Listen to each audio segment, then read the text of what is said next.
السلام علیکم میرے پیارے دوستو، امید ہے آپ سب خیریت سے ہوں گے۔ میں ہوں شیری بھائی اور آپ دیکھ رہے ہیں آپ کا اپنا یوٹیوب چینل شیری خان آفیشل۔ دوستو، پچھلی ویڈیو میں ہم نے آپ کے ساتھ حضرت یونس علیہ السلام اور اس کی قوم کا احوال بتایا تھا۔ آج اس سلسلے کو تھوڑا سا آگے بڑھاتے ہیں۔ تو جن دوستوں نے ہمارے چینل کو سبسکرائب نہیں کیا تو کائنڈلی چینل کو سبسکرائب کر لیں۔ میرے پیارے دوستو، پچھلی ویڈیو میں ہم نے آپ کو حضرت یونس علیہ السلام اور اس کی قوم کے بارے میں کچھ احوال بتایا تھا کہ جب حضرت یونس علیہ السلام کی قوم پر عذاب آیا تو وہ اللہ تعالیٰ کے آگے سر بسجود ہو گئے اور انہوں نے معافی مانگ لی۔ اس طرح اللہ تعالیٰ نے ان پر اپنا بھیجا ہوا عذاب واپس کر لیا۔ میرے پیارے دوستو، حضرت یونس علیہ السلام کی قوم پر عذاب آنے سے پہلے اللہ تعالیٰ نے حضرت یونس علیہ السلام کو بتا دیا تھا کہ عذاب کس طرح شروع ہوگا۔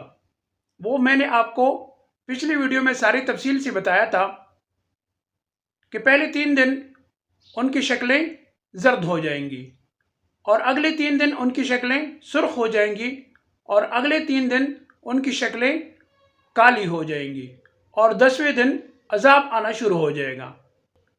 لیکن حضرت یونس علیہ السلام کو اللہ تعالیٰ نے عذاب آنے سے پہلے بتا دیا تھا کہ آپ اس قوم سے نکل جائیں۔ اس طرح حضرت یونس علیہ السلام عذاب آنے سے پہلے نینوا شہر سے نکل گئے تھے۔ میرے پیارے دوستو، نینوا حضرت یونس علیہ السلام کی شہر کا نام تھا۔ علماء کہتے ہیں کہ اس وقت اس شہر کی آبادی 1,73,000 کے قریب تھی۔ حضرت یونس علیہ السلام حضرت ہود علیہ السلام کی نسل میں سے تھے۔ چونکہ حضرت یونس علیہ السلام عذاب آنے سے پہلے نینوا شہر سے نکل گئے تھے، اس طرح میرے پیارے دوستوں، جب عذاب کے دن کو 14-15 دن گزر گئے تو حضرت یونس علیہ السلام نے اپنے شہر واپس جانے کا ارادہ کیا۔ تو حضرت یونس علیہ السلام اپنے شہر کی طرف روانہ ہوئے۔ راستے میں ان کو نینوا شہر کا ایک بندہ ملا۔ تو حضرت یونس علیہ السلام بڑے حیران ہوئے۔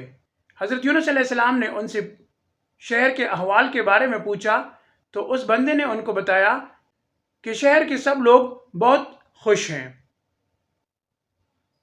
حضرت یونس علیہ السلام نے ان سے کوئی غیر معمولی واقعے کے بارے میں پوچھا تو انہوں نے بتایا کہ کوئی غیر معمولی واقعہ شہر میں پیش نہیں آیا۔ اس طرح حضرت یونس علیہ السلام بڑی سوچ میں پڑ گئے کہ اللہ تعالیٰ نے تو کہا تھا کہ اس قوم پر عذاب آئے گا اور آپ اس قوم سے نکل جائیں، لیکن عذاب نہیں آیا۔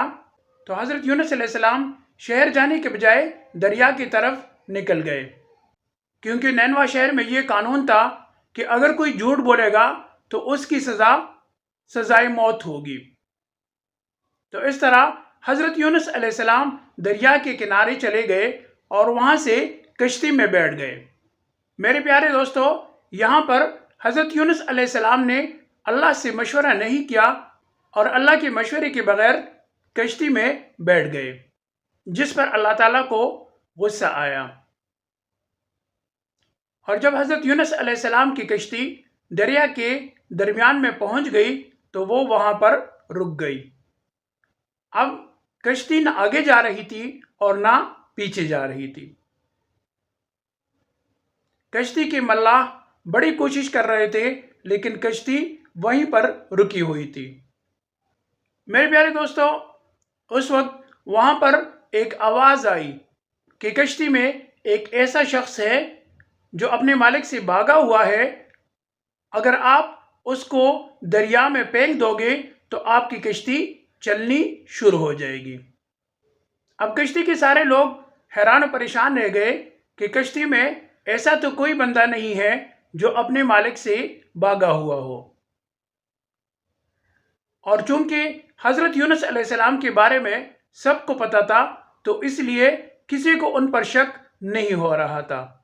جب بہت سارا ٹائم گزر گیا تو حضرت یونس علیہ السلام نے خود ہی ان کو بتا دیا کہ آپ جس شخص کو ڈھونڈ رہے ہیں وہ میں ہوں، میں اپنے مالک سے بھاگا ہوا ہوں۔ سب نے ان کو کہا کہ آپ نہیں ہو سکتے، لیکن حضرت یونس علیہ السلام نے کہا کہ میں ہی وہ شخص ہوں۔ اس طرح حضرت یونس علیہ السلام نے کشتی والوں کو کہا کہ آپ مجھے دریا میں پھینک دو تو آپ کی کشتی چلنا شروع ہو جائے گی۔ لوگوں نے انکار کیا۔ اب یہاں پر علماء کا اختلاف ہے، کچھ کہتے ہیں کہ حضرت یونس علیہ السلام نے خود چھلانگ لگائی، اور کچھ کہتے ہیں کہ حضرت یونس علیہ السلام کو دریا میں پھینک دیا گیا۔ اب جیسی ہی حضرت یونس علیہ السلام کو دریا میں پھینکا گیا تو اللہ تعالیٰ نے پہلے سے ہی ایک مچھلی کو حکم دے رکھا تھا کہ آپ نے حضرت یونس علیہ السلام کو اپنے منہ میں لے لینا ہے، اور ان کو کھانا نہیں ہے بلکہ سیدھا سالم اپنے پیٹ میں پہنچانا ہے۔ اللہ تعالیٰ نے اس مچھلی کو بتایا تھا کہ میں نے آپ کا پیٹ حضرت یونس علیہ السلام کے لیے قید بنانا ہے۔ اس طرح جب حضرت یونس علیہ السلام مچھلی کے پیٹ میں پہنچ گئے تو انہوں نے اللہ تعالیٰ سے معافی مانگی اور اللہ تعالیٰ سے التجا کی کہ مچھلی کے پیٹ سے باہر جانے کا راستہ بتایا جائے۔ تو یہاں پر دوستو ایک بات بہت قابل غور ہے کہ اللہ تعالیٰ نے ان کو مچھلی کے پیٹ میں ایک وظیفہ سکھایا۔ میرے پیارے دوستو، یہ وظیفہ بہت زبردست وظیفہ ہے۔ اگر آپ پہ کوئی مصیبت آئے اور آپ اس وظیفے کو کرنا شروع کریں، یا آپ اس وظیفے کو مسلسل پہلے سے کر رہے ہوں، تو آپ سے وہ عذاب ہٹ جاتا ہے۔ تو اللہ تعالیٰ نے حضرت یونس علیہ السلام کو مچھلی کی پیٹ میں جو وظیفہ سکھایا وہ یہ تھا، لا الہ الا انت سبحانک انی کنت من الظالمین۔ تو حضرت یونس علیہ السلام نے مچھلی کی پیٹ میں وہ وظیفہ کرنا شروع کیا۔ اب یہاں پر علماء کا اختلاف ہے، کچھ علماء کہتے ہیں کہ حضرت یونس علیہ السلام مچھلی کی پیٹ میں 1 دن رہے، کچھ 7 کا بتاتے ہیں، کچھ 8 کا بتاتے ہیں، اور کچھ 40 دن کا بتاتے ہیں۔